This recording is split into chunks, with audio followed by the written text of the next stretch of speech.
her being in custody and basically Jenny coming with whatever proof, and they about to try to apply pressure and get Diana to crack. So we're gonna talk about her in a second, but let's talk about Tariq, because Tariq in this moment is able to let Monet know that they are building a RICO case against them all, which is why Diana has been roped up like this.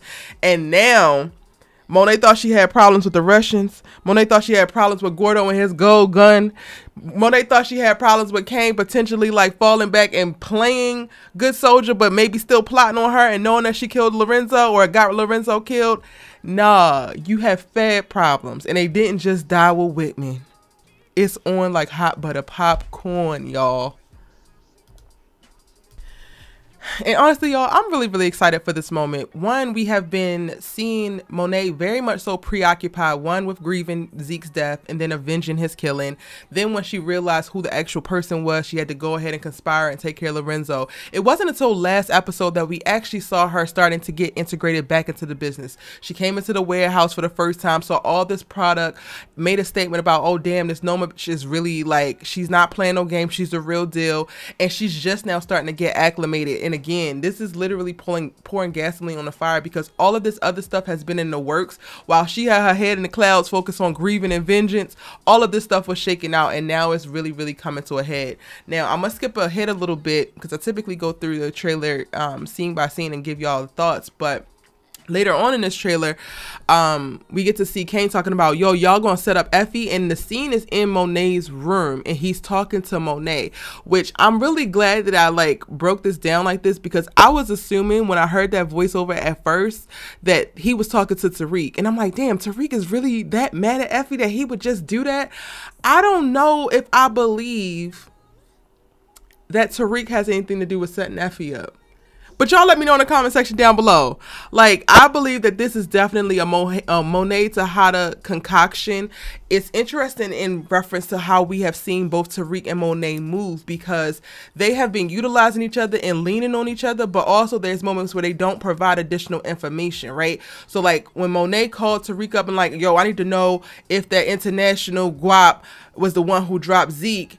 Tariq didn't tell her how he got the information. He just called, fed some information to Tate, knew that Tate was going to spit it out and knew it was going to come back. If it was the truth, then it would be cool that he would find out that, but he also found out it was false, and then he fed that information back. Monet had no knowledge of actually how it actually went down. So I could totally see Monet and Tariq coming up with something in reference to like how they're restructuring and how they're going to move weight or do whatever under the radar, because now they can get back out there in reference to like having dealt with the Russians in last week's episode. And they have one plan, but Monet goes and tips off whoever or has a conversation in exchange to get Diana out. And Tariq don't know about this part, but this part is the thing that helps EFFIE take the fall.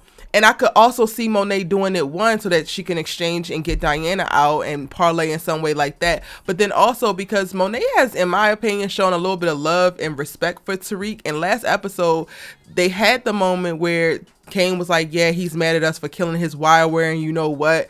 And Monet's like, yo, you really worried about that? And Tariq explained like, yo, this is why it was done, whatever.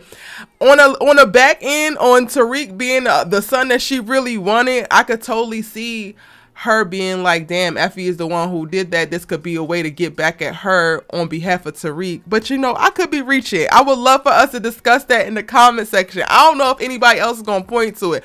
I feel like at face value, it looks like Tariq and Monet set up EFFIE to take the fall.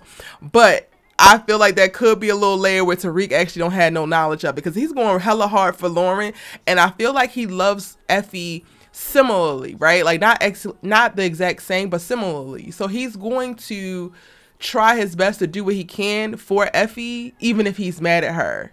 At least in my mind. But again, tell me what y'all think. Now, in the next scene, we don't actually get to see Diana meeting with Jenny or Blanca and them laying it out like, girl, just go ahead and crack. But we know that they're going to press up on her. And Diana, I'm going to need you to stand 10 toes down, because you be giving run tell that. And I know that you're capable of like holding this and not getting all shaky and weird. This is how you really step into the life and the business, honey. This is how you get your stripes.